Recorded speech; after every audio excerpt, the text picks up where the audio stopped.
우릴 집에서 내쫓으려 한 것도 모자라 아빠 이름으로 친아들 사업 자금을 빌린 대출까지 한 새엄마. 여러분이라면 이 상황에서 어떻게 하시겠습니까? 도대체 왜 내 이름으로 대출을 낸 거야? 나한테 한마디 상의도 없이! 여보, 그 돈은 우리 아들을 위한 거야. 당신도 알잖아. 사업만 잘 되면 다 갚을 수 있다고. 엄마?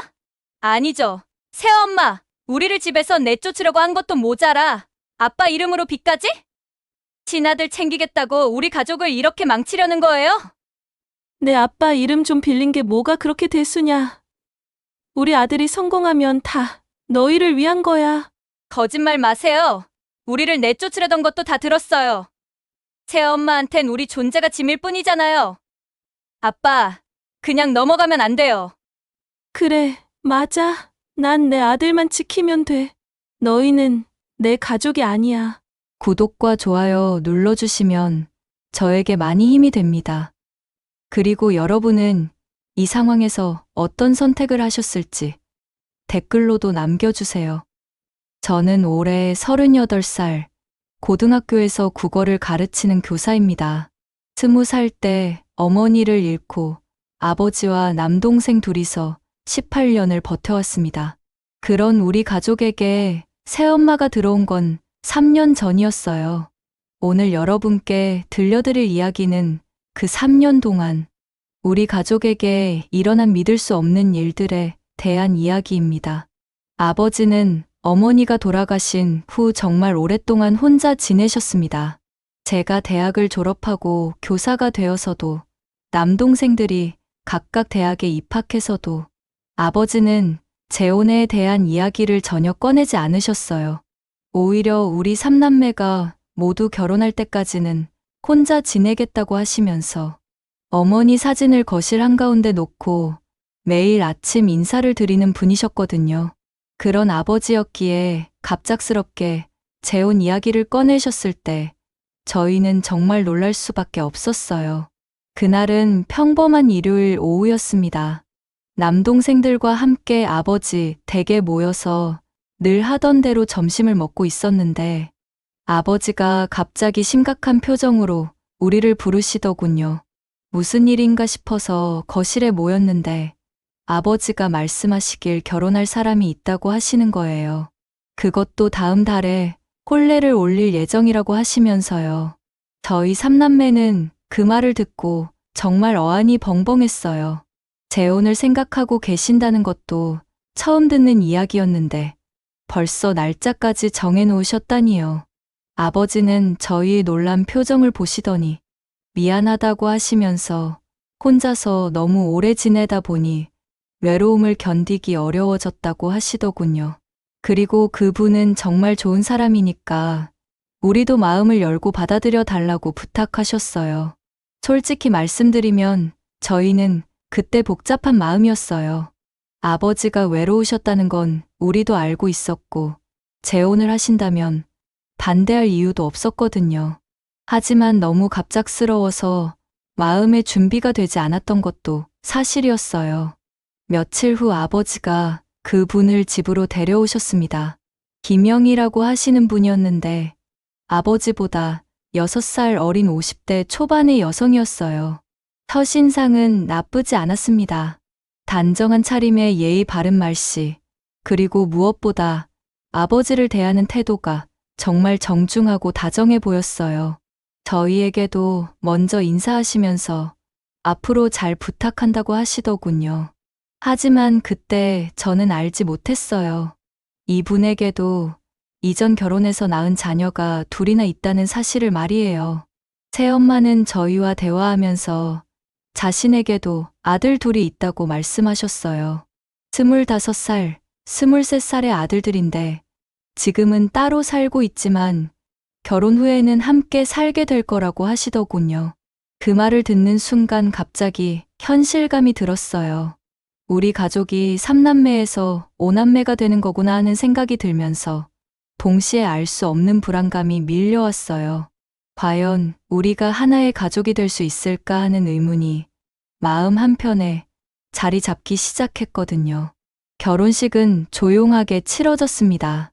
양가 친척들만 참석한 소규모 예식이었는데 그날 처음으로 새엄마의 두 아들을 만났어요. 큰아들은 회사원이고 둘째는 대학원생이라고 하더군요. 처음 만났을 때는 서로 어색해하면서도 예의상 인사를 나누고 앞으로 잘 지내자고 했지만 솔직히 어색함을 감출 수는 없었어요. 서로 완전히 다른 환경에서 자란 성인들이 갑자기 가족이 되어야 한다는 것 자체가 부담스러웠거든요. 하지만 진짜 문제는 그 이후에 시작되었어요. 결혼 후 새엄마와 새로운 형제들이 우리 집으로 이사를 왔는데 그때부터 집안 분위기가 완전히 달라지기 시작했거든요. 새엄마는 처음에는 저희에게 잘해주려고 노력하시는 것 같았어요. 맛있는 음식도 해주시고 저희 건강도 챙겨주시고 했거든요. 하지만 시간이 지날수록 뭔가 이상하다는 느낌이 들기 시작했어요. 가장 먼저 눈에 띈 건 새엄마가 자신의 친아들들과 저희를 대하는 태도의 차이였어요. 겉으로는 똑같이 대해주시는 것 같았지만 세심한 부분에서 차이가 났거든요. 예를 들어 음식을 할 때도 새엄마 아들들이 좋아하는 반찬은 항상 준비되어 있었지만 저희가 좋아하는 음식은 가끔씩만 해주셨어요. 그리고 집안일을 할 때도 새엄마 아들들에게는 절대 시키지 않으시면서 저희에게는 당연하다는 듯이 부탁하시더군요. 처음에는 그러려니 했어요. 새엄마도 적응 기간이 필요하실 테고 자신의 친아들들과 더 친밀감을 느끼는 것도 당연하다고 생각했거든요. 하지만 시간이 지날수록 그 차이는 더욱 분명해졌고 급기야는 노골적으로 드러나기 시작했어요. 새엄마의 친아들들이 잘못을 해도 웃으면서 넘어가시지만 저희가 조금만 실수를 해도 크게 화를 내시거나 핀잔을 주시는 일이 잦아졌거든요. 그때부터 저는 깨달았어요.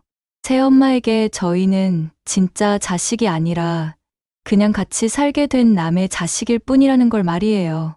가장 충격적이었던 건 새엄마가 아버지 앞에서와 저희끼리 있을 때의 태도가 완전히 다르다는 것이었어요. 아버지가 계실 때는 저희에게도 친어머니처럼 따뜻하게 대해주시지만 아버지가 없을 때는 차가운 표정으로 저희를 대하시더군요. 특히 집안일을 시킬 때는 마치 하인을 부리듯 명령조로 말씀하시기도 했어요. 저희가 조금이라도 반발하는 기색을 보이면 아버지 앞에서 저희가 자신을 무시한다고 울먹이며 호소하시곤 했거든요. 그렇게 몇 개월이 지나면서 집안 분위기는 점점 더 경직되어 갔어요. 저희 삼남매는 새엄마와 새로운 형제들 때문에 스트레스를 받았고 새엄마 쪽에서도 저희가 자신들을 받아들이지 않는다고 생각하시는 것 같았어요. 아버지는 양쪽 모두를 달래려고 노력하셨지만 근본적인 해결책은 없어 보였어요. 그리고 결국 그 모든 갈등이 폭발하는 사건이 일어나게 되었는데 그 이야기는 다음에 계속해서 들려드릴게요. 새엄마가 우리 집에 온 지 1년 정도 지났을 때 정말 충격적인 일이 벌어졌습니다.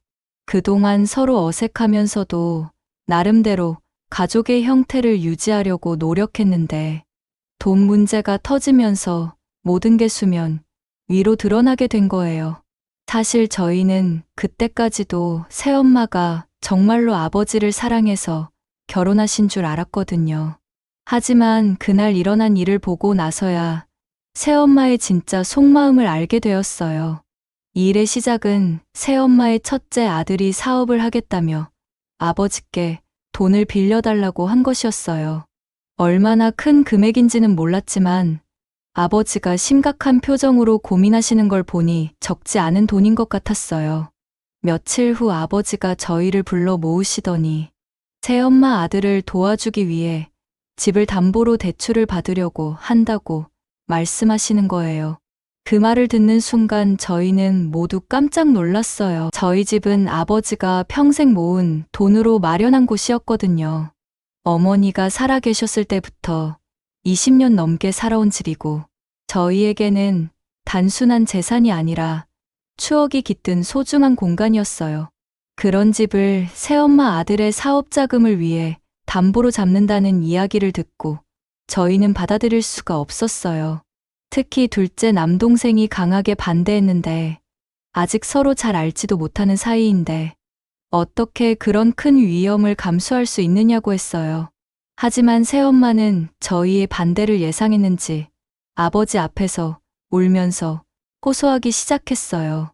자신의 아들이 정말 간절하게 사업을 하고 싶어 하는데 새아버지인 우리 아버지가 도와주지 않으면 누가 도와주겠느냐고 하면서요.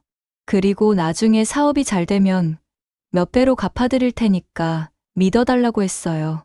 저희가 반대하는 걸 보시더니 새엄마는 아버지께 저희가 자신의 가족을 인정하지 않아서 그런다고 말씀드리더군요. 아버지는 정말 고민이 많으셨나 봐요. 새아내의 부탁을 들어주고 싶으시면서도 저희 삼남매의 걱정도 이해하시는 것 같았어요. 며칠 동안 아버지는 결정을 내리지 못하시고 고민만 하셨는데 그동안 집안 분위기는 정말 최악이었어요. 새엄마는 저희를 보는 시선이 완전히 달라졌고 새엄마의 아들들도 저희를 원망하는 표정을 짓기 시작했어요. 결국 아버지가 내리신 결정은 대출을 받아서 새엄마 아들을 도와주겠다는 것이었어요. 하지만 조건이 있었는데 만약 사업이 실패해서 돈을 갚지 못할 경우에 대비해서 새엄마 아들이 보증인을 세우고 또 다른 담보를 제공해야 한다는 것이었어요. 아버지 나름대로는 위험을 최소화하려고 하신 거였지만 새엄마는 그 조건을 듣고 발끈하셨어요. 가족인데 그렇게까지 할 필요가 있느냐면서 아버지가 자신을 믿지 않는다고 서운해 하시더군요. 그때 새엄마가 하신 말씀이 아직도 잊혀지지 않아요. 자신이 아버지와 결혼한 이유가 돈 때문이 아니라 진짜 사랑 때문이었는데 이런 식으로 의심을 받으니까 정말 서럽다고 하시면서 울기 시작하신 거예요. 하지만 저는 그때 새엄마의 눈에서 진짜 눈물이 나오는 게 아니라는 걸 알 수 있었어요. 뭔가 연기를 하는 것 같은 느낌이 들었거든요. 결국 아버지가 새엄마의 눈물에 굴복해서 조건 없이 대출을 받아주시기로 하셨어요. 그 순간 새엄마의 표정이 확 달라지는 걸 저는 놓치지 않았어요. 방금 전까지 울고 있었는데 갑자기 환한 미소를 지으시면서 아버지께 고맙다고 하시더군요. 그 모습을 보면서 저는 확신했어요. 새엄마가 아버지와 결혼한 이유가 진짜 사랑 때문이 아니라는 걸 말이에요. 대출이 실행된 후 새엄마의 태도는 더욱 달라졌어요. 이제 아버지 앞에서도 저희를 대놓고 차별하기 시작했어요. 새엄마 아들들에게는 용돈도 주시고 좋은 옷도 사주시면서 저희에게는 경제적으로 어렵다면서 아껴 쓰라고 하시더군요. 특히 막내 남동생이 대학교 등록금 때문에 아르바이트를 하겠다고 했을 때 새엄마는 그래야 한다면서 적극적으로 찬성하셨어요. 하지만 새엄마의 둘째 아들이 대학원 등록금이 부족하다고 하자 아버지께 바로 달려가서 도움을 요청하시더군요. 더 충격적인 건 새엄마가 아버지의 통장을 관리하기 시작한 것이었어요. 아버지 명의로 되어 있는 예금과 적금을 모두 새엄마가 관리하겠다고 하시면서 가계부를 정리해서 효율적으로 쓰겠다고 하셨어요. 아버지는 아내가 가게를 관리하는 게 당연하다고 생각하셔서 흔쾌히 승낙하셨지만 저희는 불안했어요. 새엄마가 아버지의 재산을 노리고 접근한 것 같다는 생각이 들었거든요. 몇 달 후 저희의 우려가 현실이 되었어요. 새엄마 아들의 사업이 완전히 망해버린 거예요. 처음에는 잘 되는 것 같다고 했는데 알고 보니 사업 계획 자체가 엉성했고 자금 관리도 제대로 안 되었던 거죠. 결국 투자한 돈을 모두 날렸을 뿐만 아니라 추가로 빚까지 지게 되었어요. 그런데 새엄마 아들은 사과는커녕 오히려 자신이 사업에 실패한 건 운이 나빴기 때문이라고 하면서 책임을 회피하려고 했어요. 아버지는 그 소식을 듣고 정말 충격을 받으셨어요. 집을 담보로 잡은 대출금을 어떻게 갚아야 할지 막막해 하시더군요. 그런데 새엄마는 전혀 미안해하지 않았어요. 오히려 사업은 원래 위험한 거라면서 실패할 수도 있는 거 아니냐고 하시더군요. 그리고는 이제 가족이 모두 힘을 합쳐서 빚을 갚아나가면 된다고 마치 당연한 일인 것처럼 말씀하셨어요. 저희는 정말 화가 났어요. 저희가 그렇게 반대했는데도 무리하게 대출을 받아줬고 결국 예상했던 대로 사업이 실패했는데 새엄마는 전혀 책임을 지려고 하지 않았거든요. 특히 새엄마 아들은 빚 갚을 생각은 안 하고 또 다른 사업 아이템을 찾고 있다는 이야기를 들었을 때는 정말 어이가 없었어요. 저희 집안이 어려워진 건 전혀 신경 쓰지 않으면서 자신의 꿈만 좇고 있다는 게 믿어지지 않았어요. 그때부터 저희는 새엄마와 본격적으로 갈등하기 시작했어요. 새엄마가 아버지의 재산을 이용해서 자신의 아들들만 챙기려고 한다는 게 명확해졌거든요. 저희가 그 사실을 아버지께 말씀드리려고 했지만 새엄마는 항상 먼저 아버지께 달려가서 저희가 자신을 괴롭힌다고 호소했어요. 아버지는 양쪽 이야기를 다 들으시면서 중재하려고 노력하셨지만 새엄마의 연기력에 속아서 오히려 저희를 타이르시는 경우가 많았어요. 결국 그 빚 문제로 인해서 저희 가족의 관계는 돌이킬 수 없을 만큼 악화되었어요. 새엄마는 겉으로는 미안하다고 하시면서도 속으로는 저희가 자신의 가족을 받아들이지 않아서 생긴 일이라고 생각하고 계셨어요. 저희는 새엄마가 처음부터 아버지의 재산을 노리고 접근했다는 확신이 들었고요. 그 사이에서 아버지는 점점 지쳐가셨고 가족 간의 화합은 요원해 보였어요. 하지만 이것은 시작에 불과했어요. 진짜 전쟁은 그 이후에 벌어졌거든요. 새엄마 아들의 사업 실패로 집안에 빚이 생긴 후 새엄마의 행동은 더욱 노골적으로 변했습니다. 아버지 앞에서는 여전히 좋은 새엄마 역할을 하려고 노력하시지만 아버지가 안 계실 때는 완전히 다른 사람이 되어버리더군요. 특히 저희를 향한 적개심이 날이 갈수록 심해졌어요. 마치 저희가 새엄마 가족의 행복을 방해하는 장애물인 것처럼 대하기 시작했거든요. 가장 먼저 변한 건 집안일 분담이었어요. 새엄마는 자신의 아들들에게는 절대 집안일을 시키지 않으시면서 저희에게는 모든 일을 떠넘기기 시작했어요. 청소, 빨래, 설거지는 물론이고 장 보기까지 모든 게 저희 몫이 되었어요. 처음에는 가족이니까 당연히 해야 한다고 생각했지만 새엄마 아들들이 집에서 게임만 하면서 놀고 있는 걸 보면 정말 화가 났어요. 더 심한 건 새엄마가 저희 방을 빼앗으려고 한 것이었어요. 어느 날 갑자기 새엄마가 저희에게 방을 옮겨달라고 하시더군요. 새엄마의 첫째 아들이 결혼을 준비하고 있는데 신부와 함께 살 방이 필요하다는 이유였어요. 저희가 쓰던 방이 가장 크고 볕이 잘 들어서 신혼부부에게 어울린다고 하시면서 저희는 다락방이나 창고로 옮겨달라고 하셨어요. 저희는 당연히 반대했어요. 그 방은 저희가 어릴 때부터 쓰던 방이고 어머니의 추억도 많이 깃든 곳이었거든요. 더구나 다락방과 창고는 제대로 된 방이라고 할 수도 없는 공간이었어요. 하지만 새엄마는 저희의 반대를 무시하고 아버지께 가서 호소했어요. 새며느리가 올 텐데 좁은 방에서 어떻게 신혼생활을 하겠느냐면서 가족이라면 서로 양보해야 하는 것 아니냐고 하시더군요. 아버지는 새엄마의 말에 일리가 있다고 하시면서 저희에게 방을 양보해달라고 부탁하셨어요. 하지만 저희는 끝까지 반대했어요. 새엄마 아들이 결혼을 한다면 독립해서 살아야 하는 게 맞지. 왜 저희가 방을 내줘야 하는지 이해할 수 없었거든요. 더구나 그동안 새엄마 가족 때문에 겪은 일들을 생각하면 더 이상 참을 수가 없었어요. 그러자 새엄마는 더욱 노골적으로 나오기 시작했어요. 저희가 밥을 먹으러 식탁에 앉으면 음식을 치워버리거나 저희가 좋아하는 반찬은 아예 만들지 않으시더군요. 그리고는 아버지께 저희가 자신을 무시하고 반항한다고 일러 바치곤 했어요. 아버지가 저희를 불러서 타이르시면 새엄마는 만족한 듯이 미소를 짓곤 했어요. 가장 충격적이었던 건 새엄마가 저희의 개인 물건을 함부로 버린 것이었어요. 어느 날 집에 돌아와 보니 제 방에서 어머니의 유품들이 사라져 있었어요.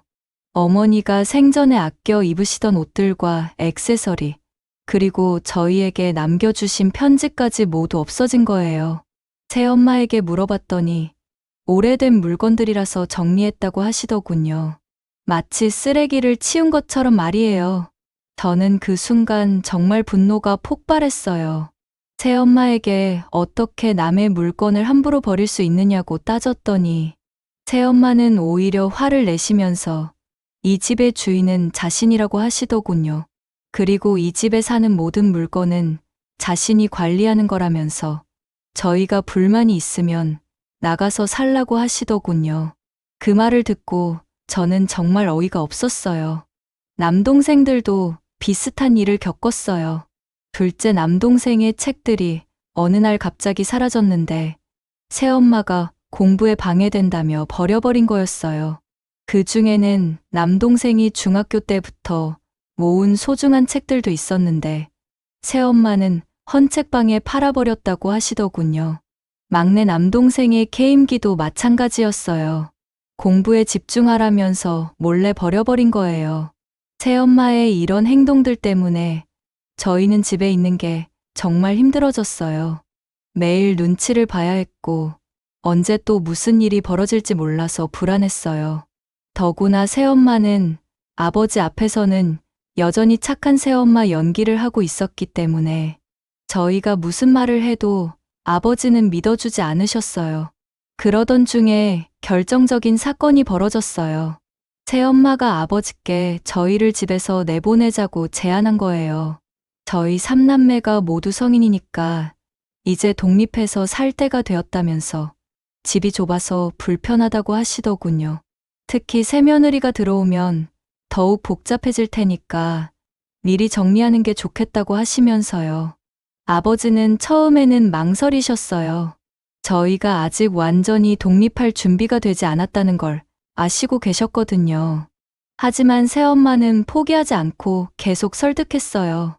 성인이 된 자녀들이 부모와 함께 사는 건 서로에게 좋지 않다면서 저희를 위해서라도 독립시키는 게 맞다고 하시더군요. 새엄마는 심지어 저희를 위해서 전세금까지 내어주겠다고 하셨어요. 물론 그 돈은 아버지 통장에서 나가는 거였지만요. 겉으로는 저희를 위한다고 하시면서 실제로는 저희를 집에서 쫓아내려고 하는 거였어요. 새엄마의 진짜 목적은 저희가 없어야 자신의 아들들이 집에서 편하게 살 수 있고 아버지의 재산도 마음대로 사용할 수 있다는 거였거든요. 저희는 아버지께 새엄마의 진짜 속마음을 말씀드리려고 했어요. 하지만 새엄마는 저희보다 한 발 앞서서 아버지께 가서 울면서 호소했어요. 자신이 저희를 진심으로 사랑하는데 저희가 자신을 미워한다면서 정말 힘들다고 하시더군요. 그리고 저희 때문에 가족이 화목하지 못하니까 차라리 자신이 이 집을 나가겠다고 하시면서요. 아버지는 새엄마의 그런 모습을 보시고 정말 고민이 많으셨나 봐요. 며칠 동안 계속 생각하시더니 결국 저희에게 독립을 권하셨어요. 물론 강제로 내보내는 건 아니라고 하시면서 서로를 위해서 떨어져 사는 게 좋을 것 같다고 하시더군요. 그 말을 들었을 때 저는 정말 절망스러웠어요. 아버지마저 새엄마 편을 드시는구나 하는 생각이 들었거든요. 하지만 저희는 포기할 수 없었어요. 이 집은 저희가 어머니와 함께 살던 소중한 공간이고 아버지와 함께 지켜온 우리 가족의 보금자리였거든요. 새엄마와 새엄마 가족 때문에 저희가 쫓겨날 이유가 없다고 생각했어요. 그래서 저희는 끝까지 버티기로 결심했어요. 비록 매일 새엄마와 갈등해야 했지만 우리 집을 지키겠다고 마음먹었거든요. 하지만 새엄마도 만만한 상대가 아니었어요. 저희를 집에서 내보내기 위해서 더욱 치밀한 계획을 세우기 시작했거든요. 새엄마와의 갈등이 깊어질수록 저희가 가장 힘들어했던 건 아버지의 변화였습니다. 처음에는 양쪽의 이야기를 공평하게 들으려고 노력하시던 아버지가 시간이 지날수록 새엄마 편을 드시는 일이 많아졌거든요.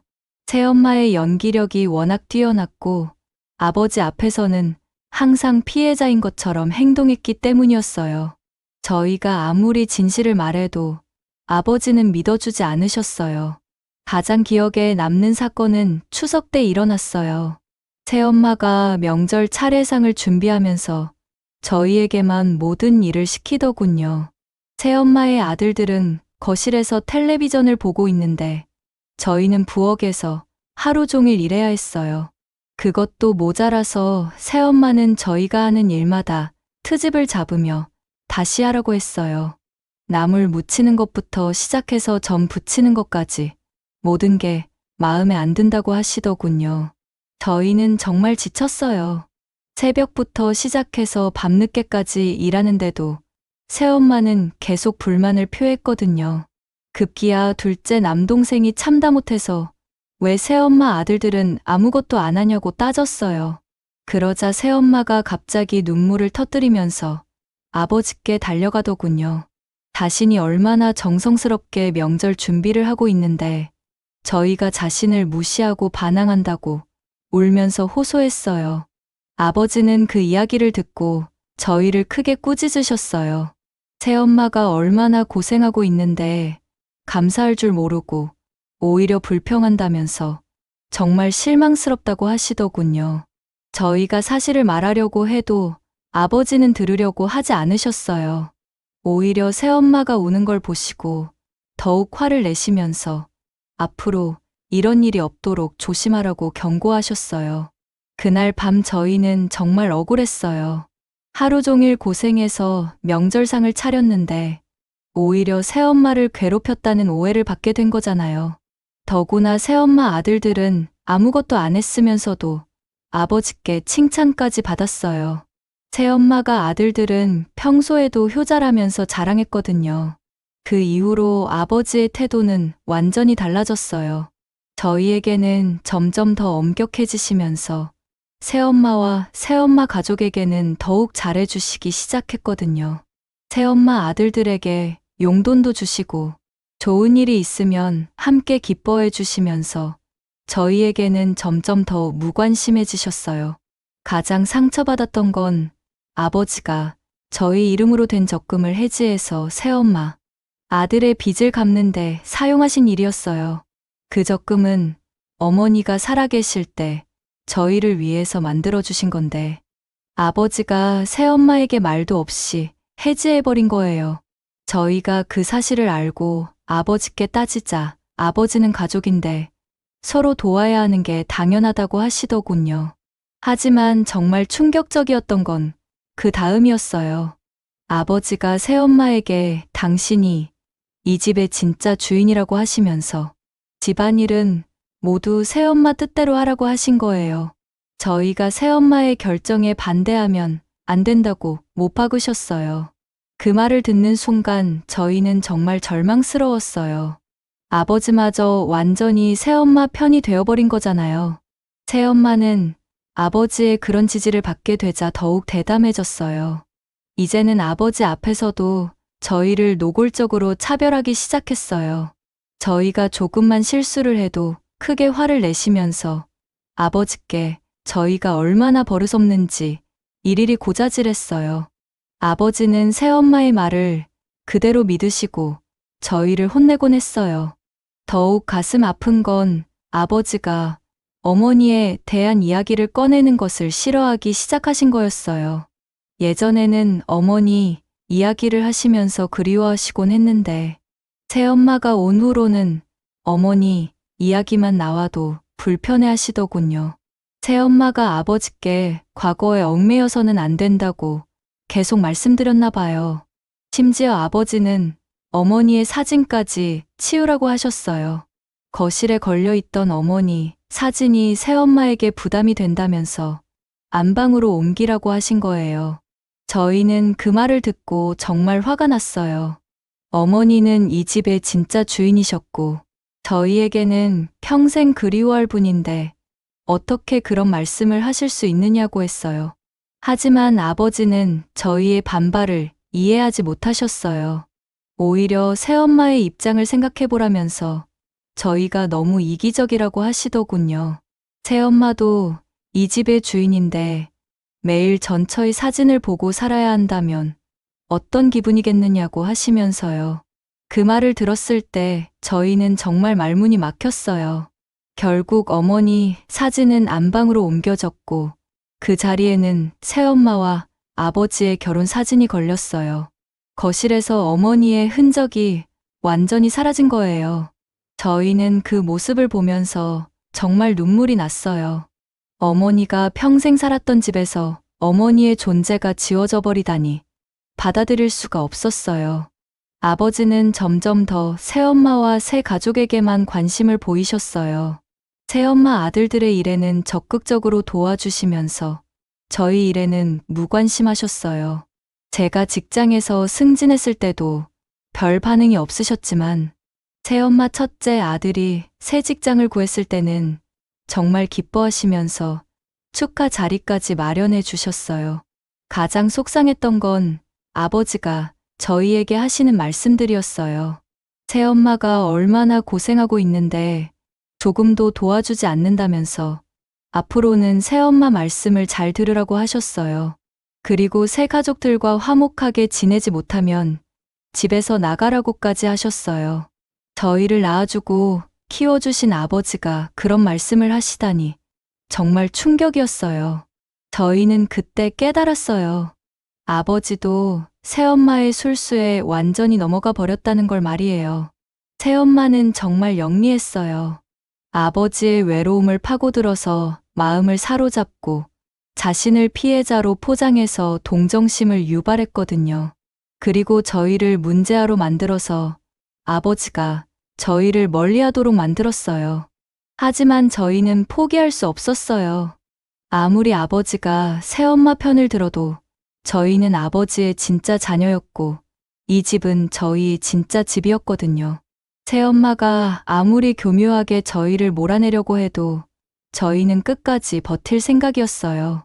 하지만 새엄마의 마지막 수단은 저희가 상상했던 것보다 훨씬 더 치밀하고 잔인했어요. 새엄마가 아버지를 완전히 자기 편으로 만든 후 본격적으로 저희를 제거하려는 계획을 실행에 옮기기 시작했습니다. 그동안은 소소한 갈등들이었다면 이때부터는 정말 치밀하고 계획적인 공격이 시작된 거예요. 새엄마는 단순히 저희를 집에서 쫓아내는 것을 넘어서 아예 아버지와 저희 사이를 완전히 갈라놓으려고 했어요. 첫 번째 단계는 저희의 경제적 독립을 방해하는 것이었어요. 저는 그때 회사에서 중요한 프로젝트를 맡고 있었는데 새엄마가 갑자기 집안일을 도와달라며 자꾸 집에 오라고 했어요. 처음에는 가족이니까 당연히 도와야 한다고 생각했지만 나중에 보니 제가 일에 집중하지 못하도록 방해하려는 속셈이었더군요. 회사에서 중요한 회의가 있는 날에도 새엄마는 급한 일이 있다며 저를 집으로 불렀어요. 남동생들도 마찬가지였어요. 둘째 남동생이 공무원 시험을 준비하고 있었는데 새엄마가 자꾸 심부름을 시키면서 공부에 집중할 수 없게 만들었어요. 도서관에 가서 공부하겠다고 하면 집에 손님이 온다며 돌아오라고 했고 막내 남동생이 아르바이트를 구하려고 하면 집안일이 바쁘다며 못 가게 했어요. 겉으로는 가족의 화목을 위해서라고 하지만 실제로는 저희가 독립할 수 있는 기반을 약화시키려는 거였어요. 두 번째 단계는 더욱 교묘했어요. 새엄마가 저희의 친구들과 직장 동료들에게까지 영향력을 행사하기 시작한 거예요. 제 친한 친구가 집에 놀러 왔을 때 새엄마가 친구에게 제가 집에서 얼마나 게으르고 버릇없는지 하소연했어요. 물론 모두 거짓말이었지만 새엄마는 정말 그럴듯하게 연기했거든요. 그 친구는 저한테 집에서 좀 더 새엄마를 도와드리라고 조언하더군요. 새엄마는 심지어 제 직장에까지 전화를 걸어서 저에 대한 나쁜 이야기를 퍼뜨렸어요. 제가 집안 사정 때문에 스트레스를 많이 받고 있어서 일에 집중하지 못한다면서 배려해 달라고 했다는 거예요. 겉으로는 저를 걱정하는 것처럼 보이지만 실제로는 제 직장에서의 평판을 떨어뜨리려는 속셈이었어요. 상사들은 제가 집안 문제로 힘들어한다고 생각하게 되었고 중요한 업무에서 저를 제외시키기 시작했어요. 가장 충격적이었던 건 새엄마가 저희의 과거를 조작해서 아버지께 전달한 것이었어요. 새엄마는 어디서 들었는지 저희가 학창 시절에 했던 일들을 과장하거나 왜곡해서 아버지께 말씀드렸어요. 제가 대학 때 동아리 활동을 열심히 했던 걸 놀기만 했다고 했고, 남동생이 친구들과 어울려 다닌 걸 불량한 친구들과 사귀었다고 했어요. 아버지는 새엄마의 말을 그대로 믿으셨어요. 저희가 해명하려고 해도 듣지 않으시고 오히려 지금까지 속였다면서 화를 내셨어요. 새엄마는 그런 아버지의 모습을 보면서 만족스러운 표정을 지었어요. 자신의 계획이 성공적으로 진행되고 있다는 걸 확신하고 있는 것 같았어요. 새엄마의 가장 치밀한 계획은 아버지의 건강을 이용하는 것이었어요. 아버지가 혈압이 조금 높으시다는 걸 알고는 저희 때문에 스트레스를 받아서 건강이 나빠진다고 계속 암시했어요. 저희와 대화할 때마다 아버지의 혈압이 오른다면서 저희가 아버지의 건강을 해치고 있다고 했어요. 심지어 새엄마는 의사 선생님께도 거짓말을 했어요. 아버지의 병원 진료에 따라가서 아버지가 집안 갈등 때문에 스트레스를 많이 받고 계신다고 했어요. 의사 선생님은 가족 간의 화목이 건강에 중요하다면서 갈등을 줄이라고 조언하셨어요. 새엄마는 그 말을 들고 아버지께 가서 의사도 저희 때문에 아버지 건강이 나빠진다고 했다며 호소했어요. 아버지는 그 이야기를 듣고 정말 심각하게 받아들이셨어요. 자신의 건강이 나빠지는 것도 모두 저희 때문이라고 생각하게 된 거예요. 저희가 새엄마와 갈등할 때마다 가슴을 짚으시면서 숨이 막힌다고 하셨어요. 새엄마는 그런 아버지의 모습을 보며 저희에게 아버지를 이렇게 만든 게 만족스럽냐고 비꼬았어요. 새엄마의 마지막 수단은 정말 잔인했어요. 아버지가 잠든 사이에 저희 방에 들어와서 물건들을 뒤지기 시작한 거예요. 저희의 일기장이나 개인적인 편지들을 찾아서 읽어보고 그 중에서 아버지나 새엄마에 대한 불만이 적힌 부분들을 발견하면 아버지께 고자질했어요. 저희가 뒤에서 새엄마를 어떻게 생각하고 있는지, 아버지에 대해서도 어떤 생각을 하고 있는지 모든 걸 까발린 거예요. 아버지는 저희가 사적으로 새엄마와 아버지에 대한 불만을 토로한 것을 알고 정말 실망하셨어요. 저희가 겉으로는 가족인 척하면서 속으로는 다른 생각을 하고 있었다면서 정말 배신감을 느낀다고 하셨어요. 저희가 개인적인 감정을 일기에 쓴 건 자연스러운 일이라고 해명해도 아버지는 들으려 하지 않으셨어요. 새엄마는 이런 식으로 아버지와 저희 사이의 신뢰를 완전히 파괴해버렸어요. 아버지는 이제 저희의 말은 전혀 믿지 않으시고 새엄마의 말만 믿으셨어요. 저희가 무슨 말을 해도 변명으로 들으시고 새엄마가 무슨 말을 해도 사실로 받아들이셨어요. 그때 저는 깨달았어요. 새엄마가 얼마나 치밀하고 계산적인 사람인지를 말이에요. 처음 우리 집에 왔을 때부터 이미 이런 계획을 세우고 있었던 것 같아요. 아버지의 마음을 사로잡고 저희를 악역으로 만들어서 결국 저희를 집에서 완전히 제거하려는 거대한 계획 말이에요. 하지만 새엄마의 계획에는 한 가지 변수가 있었어요. 저희도 그냥 당하고만 있지는 않았거든요. 새엄마의 진짜 모습을 아버지께 보여드릴 방법을 찾기 시작했어요. 비록 지금까지는 새엄마가 우세했지만 진실은 결국 밝혀질 거라고 믿었어요. 그리고 그 기회가 생각보다 빨리 찾아왔어요. 새엄마의 완벽해 보이던 계획에 균열이 생기기 시작한 건 작은 실수에서 시작되었습니다. 아무리 연기를 잘하는 사람이라도 완벽할 수는 없는 법이죠. 새엄마도 마찬가지였어요. 자신이 너무 우위에 있다고 생각해서 방심하기 시작했고 그 과정에서 실수를 하게 된 거예요. 저희는 그 기회를 놓치지 않았어요. 첫 번째 단서는 새엄마가 전화 통화하는 걸 우연히 듣게 된 것이었어요. 새엄마는 아버지가 외출하신 사이에 누군가와 통화하고 있었는데 저희가 듣고 있는 줄 모르고 본심을 드러냈어요. 전화 상대방에게 아버지를 완전히 자기 손 안에 넣었다면서 이제 아버지의 재산을 마음대로 사용할 수 있게 되었다고 자랑했어요.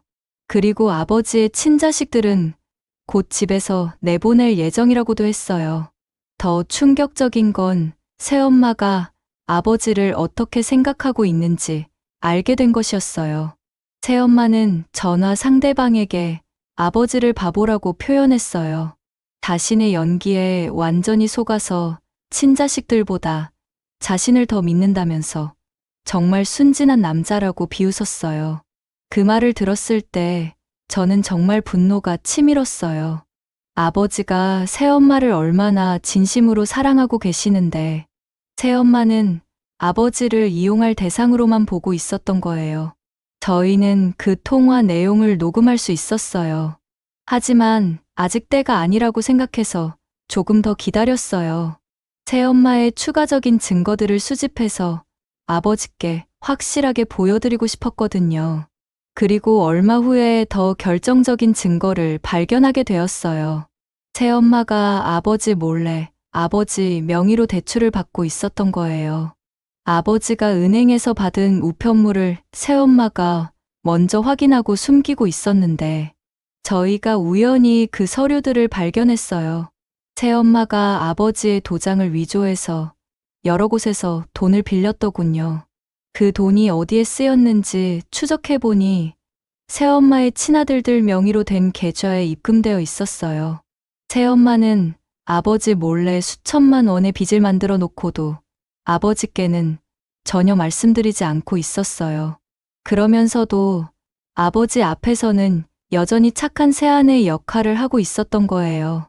저희는 이런 증거들을 모으면서 새엄마의 진짜 모습을 아버지께 보여드릴 준비를 했어요. 하지만 가장 결정적인 순간은 따로 있었어요. 새엄마가 자신의 친구들과 만나서 술을 마시면서 했던 이야기를 들었을 때였어요. 새엄마는 친구들에게 자신이 얼마나 영리하게 이 집에 자리 잡았는지 자랑했어요. 외로운 호라비를 찾아서 접근했고 그의 마음을 사로잡아서 결혼까지 성공했다고 했어요. 더 끔찍한 건 새엄마가 처음부터 아버지의 재산을 노리고 접근했다는 사실이었어요. 새엄마는 친구들에게 아버지가 소유한 부동산과 예금 규모를 정확히 파악하고 있었다고 했어요. 그리고 아버지와 결혼하기 전에 이미 변호사와 상의해서 상속법에 대해서도 알아봤다고 하더군요. 모든 게 계획된 일이었던 거예요. 새엄마는 친구들에게 아버지의 친자식들을 어떻게 제거할지에 대한 계획까지 자세히 설명했어요. 친자식들을 아버지와 갈등하게 만들어서 스스로 집을 나가도록 유도하거나 아니면 아버지가 직접 내보내도록 만들겠다고 했어요. 그렇게 되면 아버지의 재산을 자신과 자신의 아들들이 독차지할 수 있다는 거였어요. 저희는 이런 대화들을 모두 녹음했어요. 새엄마의 진짜 모습과 계획이 모두 담긴 결정적인 증거였거든요. 이제 아버지께 모든 걸 보여드릴 때가 되었다고 생각했어요. 아무리 아버지가 새엄마를 사랑하신다고 해도 이런 증거들을 보시면 진실을 받아들이실 거라고 믿었어요.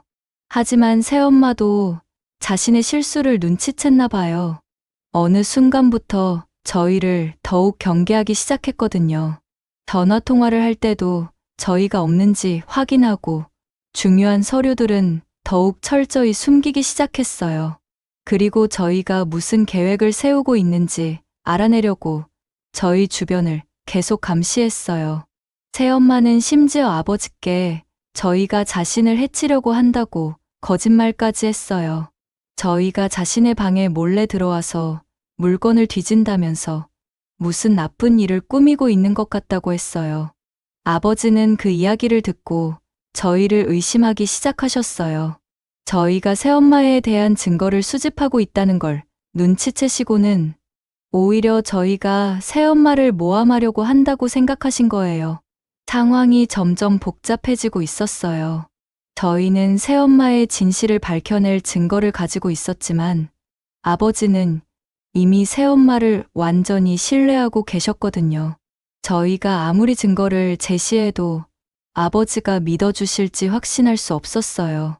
오히려 저희가 새엄마를 모함한다고 생각하실 가능성이 더 높았어요. 하지만 저희는 포기할 수 없었어요. 아버지가 새엄마에게 속아서 인생을 망치시는 걸 그냥 지켜볼 수는 없었거든요. 그래서 정말 신중하게 계획을 세웠어요. 새엄마가 변명할 수 없을 만큼 확실한 증거를 아버지 앞에서 공개하기로 한 거예요. 그 순간이 저희 가족의 운명을 결정할 거라는 걸 알고 있었어요. 드디어 그날이 왔어요. 새엄마가 방심한 사이에 저희는 아버지께 모든 증거를 보여드릴 기회를 잡았어요. 하지만 그 결과는 저희가 예상했던 것과는 완전히 달랐어요. 오히려 상황은 더욱 복잡해졌고 저희 가족의 갈등은 돌이킬 수 없는 지경에 이르게 되었어요.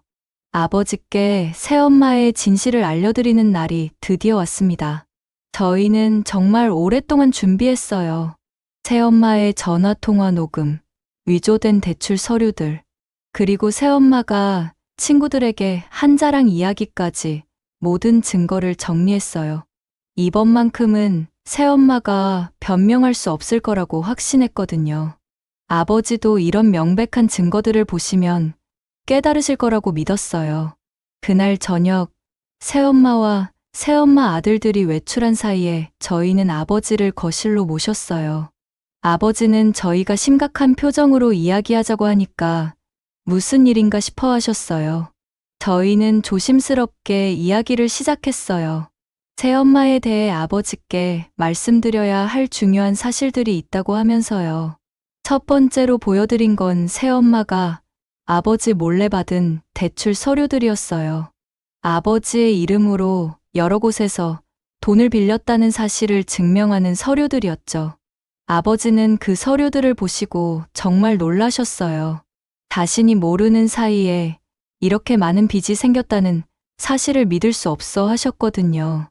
하지만 서류에 찍힌 도장이 분명 자신의 것과 똑같다는 걸 확인하시고는 당황하셨어요.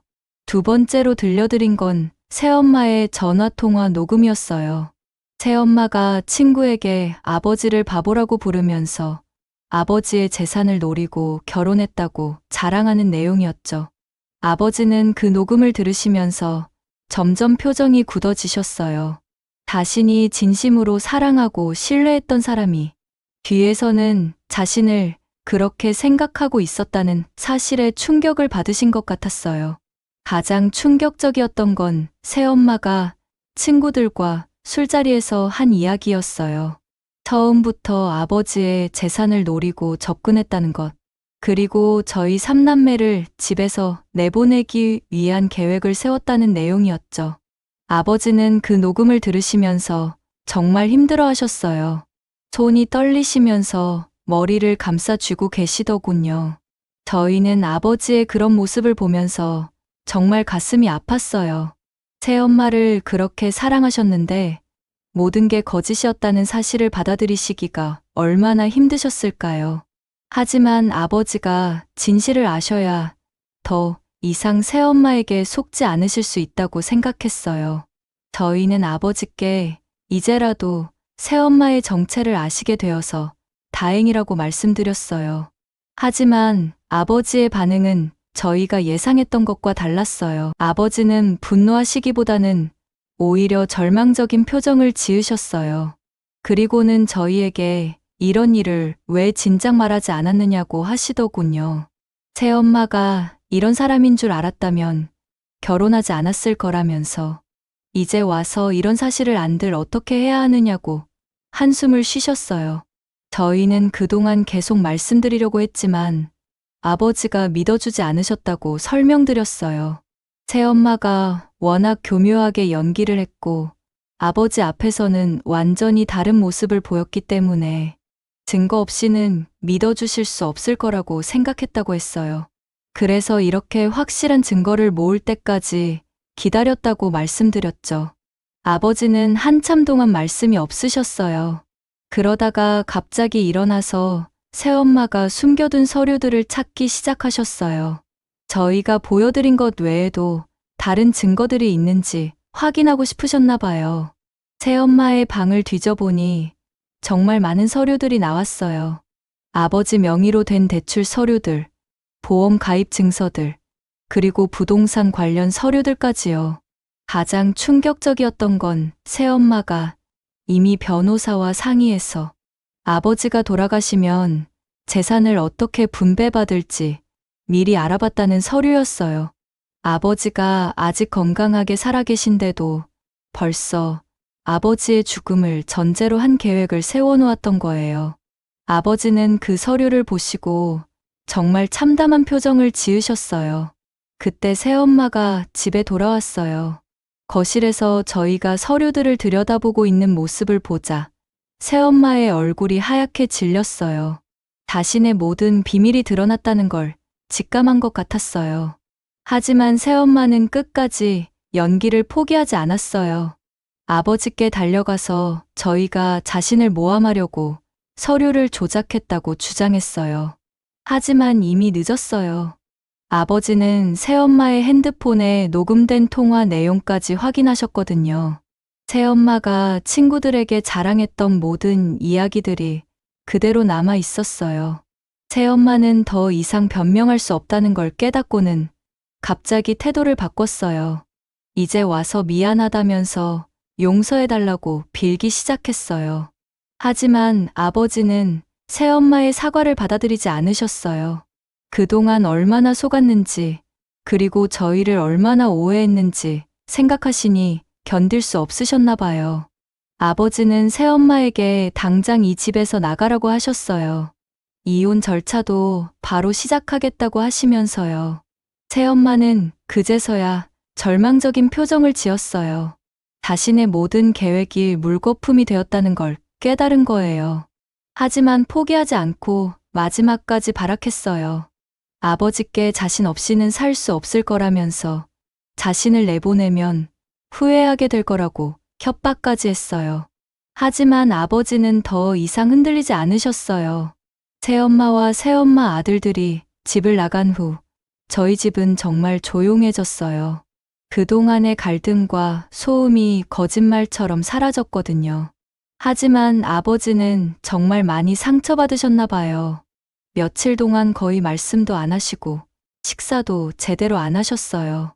자신이 얼마나 바보였는지, 그리고 저희를 얼마나 오해했는지 후회하고 계시는 것 같았어요.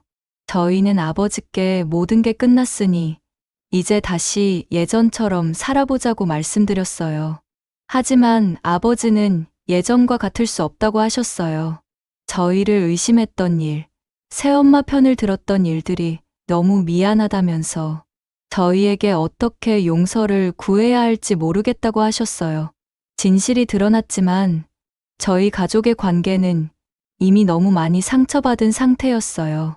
서로를 완전히 신뢰했던 예전의 관계로 돌아가기에는 너무 많은 일들이 있었거든요. 새엄마는 사라졌지만 새엄마가 남긴 상처들은 쉽게 치유되지 않을 것 같았어요. 새엄마가 집을 떠난 후에도 저희 가족이 겪어야 했던 시련은 끝나지 않았습니다. 오히려 그때부터 진짜 문제들이 하나씩 드러나기 시작했어요.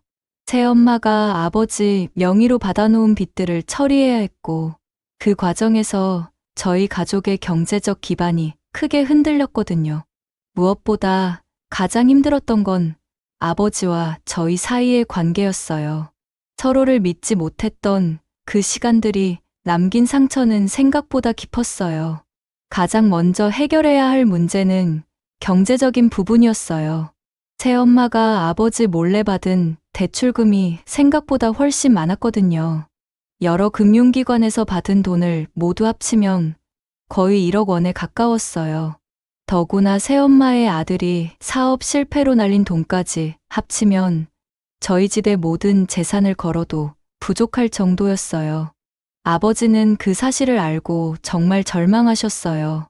평생 모아온 재산이 한순간에 사라질 위기에 처한 거잖아요. 더구나 집까지 담보로 잡혀 있는 상황이라 자칫하면 살 곳조차 잃을 수도 있었어요. 저희는 아버지와 함께 해결 방안을 찾기 위해 노력했지만 쉽지 않은 일이었어요. 다행히 새엄마가 위조한 서류들 중 일부는 법적으로 무효 처리될 수 있었어요. 아버지의 도장을 위조해서 만든 대출이라는 증거가 있었거든요. 하지만 그 과정에서 법정 다툼을 거쳐야 했고 변호사 비용만 해도 만만치 않았어요. 더구나 시간이 오래 걸리는 일이라 그동안 이자는 계속 불어났어요. 저희 3남매는 각자 할 수 있는 한 최대한 도움을 드리려고 했어요. 제가 받던 월급의 대부분을 집에 보탰고 남동생들도 아르바이트를 늘려서 생활비를 벌었어요. 하지만 아버지는 그런 저희의 모습을 보시면서 더욱 미안해 하셨어요.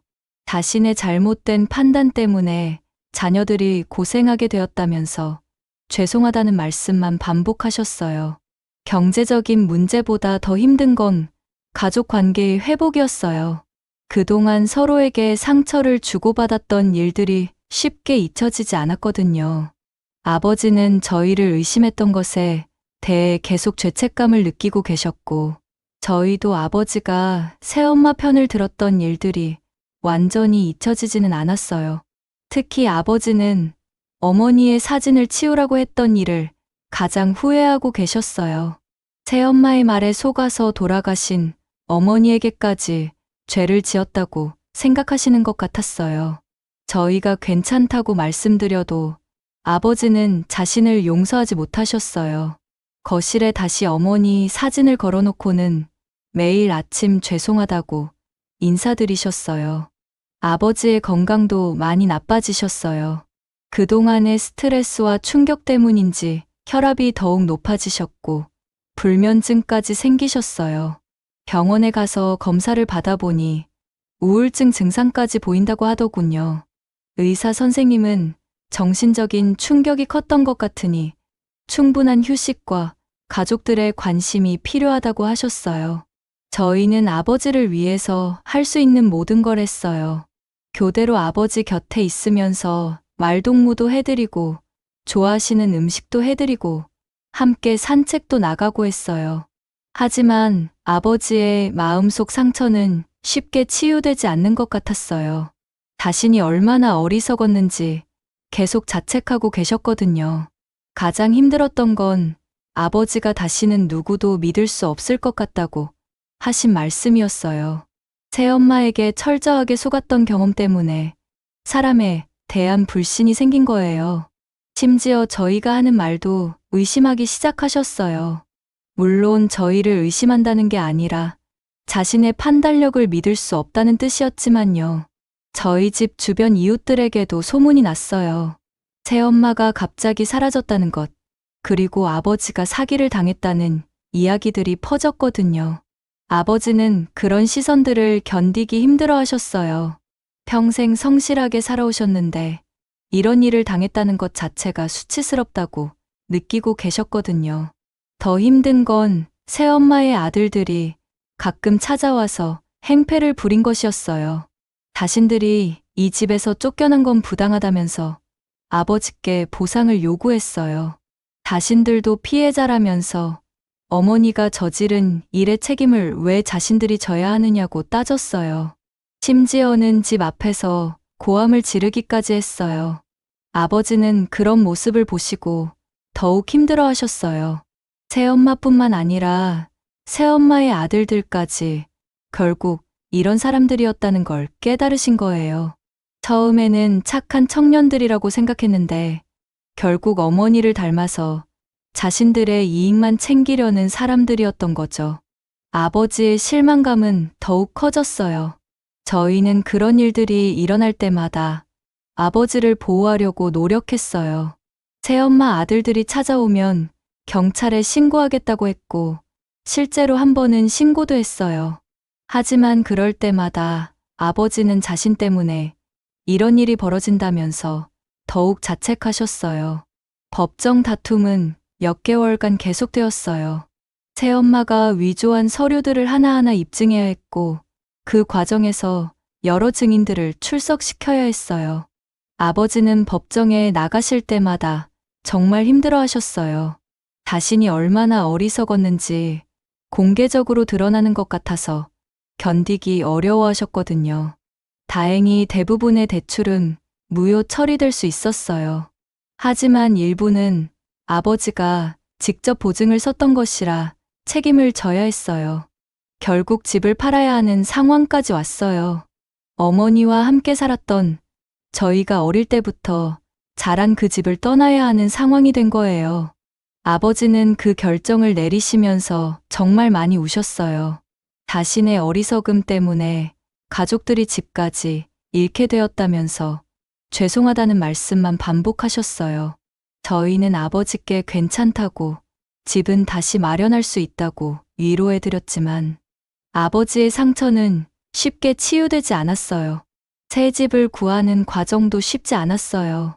경제적으로 어려워진 상황에서 전세금을 마련하는 것도 힘들었고 좋은 조건의 집을 찾기도 어려웠어요. 결국 예전 집보다 훨씬 작고 불편한 곳으로 이사해야 했어요. 아버지는 그런 상황이 더욱 미안하다고 하셨어요. 이사하는 날 아버지는 어머니의 사진을 오랫동안 바라보고 계셨어요. 어머니와 함께 살았던 마지막 공간을 떠나야 한다는 게 가장 힘드신 것 같았어요. 저희도 어릴 때의 추억이 깃든 집을 떠나는 게 아쉬웠지만 아버지를 위해서 담담한 척 했어요. 새로운 집에 정착한 후에도 아버지의 우울감은 계속되었어요. 예전만큼 활기차지도 않으시고 늘 조심스러워 하셨어요. 저희가 무슨 이야기를 해도 자신의 판단을 믿지 못하시는 모습이 안타까웠어요. 새엄마가 남긴 상처가 얼마나 깊은지 실감할 수 있었어요. 하지만 시간이 지나면서 조금씩 회복되기 시작하셨어요. 저희가 계속 곁에서 돌봐드리고 함께 시간을 보내면서 아버지의 마음도 조금씩 열리기 시작했어요. 비록 예전과는 달라졌지만 그래도 저희 가족만의 시간을 되찾아가고 있었어요. 새엄마라는 존재 없이 말이에요. 새엄마 사건이 정리되고 1년 정도 지났을 때 아버지께서 갑작스럽게 병원에 입원하시게 되었습니다. 정기검진에서 췌장에 문제가 발견된 거예요. 의사 선생님은 상태가 심각하다면서 수술이 필요하다고 하셨어요. 저희는 정말 놀랐어요. 그동안 아버지가 스트레스를 많이 받으시긴 했지만 설마 이런 큰 병에 걸리실 줄은 몰랐거든요. 아버지는 병원 침대에 누워서 저희에게 말씀하셨어요. 사실 몇 달 전부터 몸이 좋지 않다는 걸 느끼셨다고 하시면서 저희가 걱정할까 봐 말씀 안 하셨다고 하시더군요. 새엄마 일로 이미 충분히 고생시켰는데 또 병 때문에 걱정시키고 싶지 않으셨다는 거예요. 저희는 그 말씀을 듣고 정말 안타까웠어요. 수술 전날 밤 아버지께서 저희를 병실로 불러 모으셨어요. 혹시 모를 상황에 대비해서 하고 싶은 이야기가 있다고 하시면서요. 저희는 수술이 성공할 거라고 걱정하지 말라고 했지만 아버지는 꼭 해야 할 말이 있다고 하셨어요. 아버지가 처음 하신 말씀은 새엄마와 결혼했던 일에 대한 깊은 사과였어요. 어머니가 돌아가신 후 너무 외로워서 올바른 판단을 하지 못했다고, 그리고 그 때문에 저희에게 씻을 수 없는 상처를 줬다고 하시더군요. 특히 저희를 의심하고 새엄마 편을 들었던 일들이 가장 후회된다고 하셨어요. 아버지는 눈물을 흘리시면서 말씀하셨어요. 새엄마에게 속은 것도 바보 같은 일이었지만 그보다 더 잘못된 건 자신의 친자식들을 믿지 못했다는 것이라고 하시면서요. 저희가 그렇게 진실을 말해도 듣지 않고 오히려 저희를 나무랐던 일들이 정말 죄송하다고 하셨어요. 그 다음에 하신 말씀이 더 충격적이었어요. 사실 결혼 초기부터 새엄마의 이상한 점들을 느끼고 계셨다고 하시는 거예요. 새엄마가 저희를 대하는 태도나 돈에 대한 집착, 그리고 가끔 보이는 계산적인 모습들을 눈치채고 계셨다는 거예요. 하지만 인정하고 싶지 않아서 모른 척 했다고 하셨어요. 아버지는 어머니가 돌아가신 후 너무 외로워서 새엄마와의 관계에 매달릴 수밖에 없었다고 하셨어요. 설사 새엄마가 완벽하지 않더라도 혼자 지내는 것보다는 낫다고 생각했다는 거예요. 그래서 새엄마의 문제점들을 보면서도 계속 외면했고 저희가 문제를 제기할 때마다 듣지 않으려고 했다는 거예요. 가장 가슴 아픈 건 아버지가 그때 얼마나 혼란스러우셨는지 알게 된 것이었어요. 한편으로는 저희 말이 맞다는 걸 알고 계셨지만 다른 한편으로는 새엄마를 잃고 싶지 않으셨던 거예요. 그래서 저희를 의심하는 척하면서 실제로는 자신을 속이려고 하셨던 거죠. 그런데 아버지의 다음 말씀이 저희를 더욱 놀라게 했어요. 사실 새엄마와의 관계에서 유일한 위안이었던 건 저희가 새엄마를 받아들이지 않았다는 것이라고 하시는 거예요. 만약 저희까지 새엄마 편을 들었다면 아버지는 완전히 새엄마의 거짓말에 빠져서 헤어나올 수 없었을 거라고 하셨어요. 아버지는 저희의 반대와 의심이 있었기 때문에 마음 한편으로는 계속 경계심을 갖고 있을 수 있었다고 하셨어요.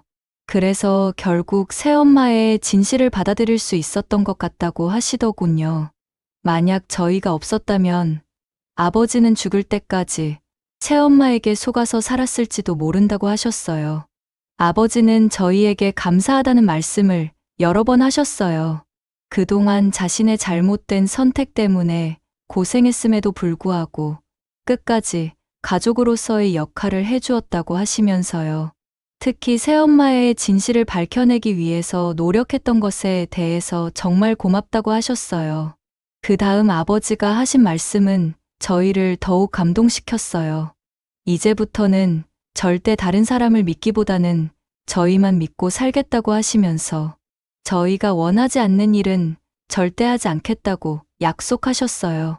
특히 재혼 같은 일은 꿈도 꾸지 않겠다고 저희와 어머니만 있으면 충분하다고 하셨어요.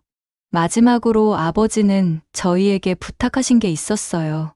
만약 자신에게 무슨 일이 생기더라도 서로 헤어지지 말고 끝까지 함께 지내달라는 것이었어요. 이번 일로 가족이 얼마나 소중한지 깨달았는데 저희만큼은 절대 잃고 싶지 않다고 하셨어요. 수술은 다행히 성공했어요.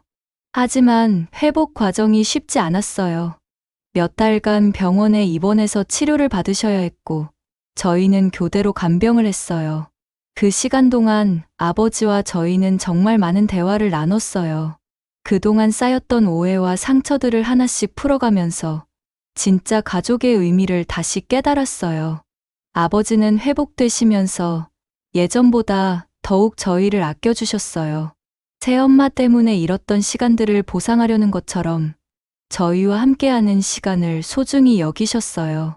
그리고 저희도 아버지의 진심을 이해하면서 완전히 용서할 수 있었어요.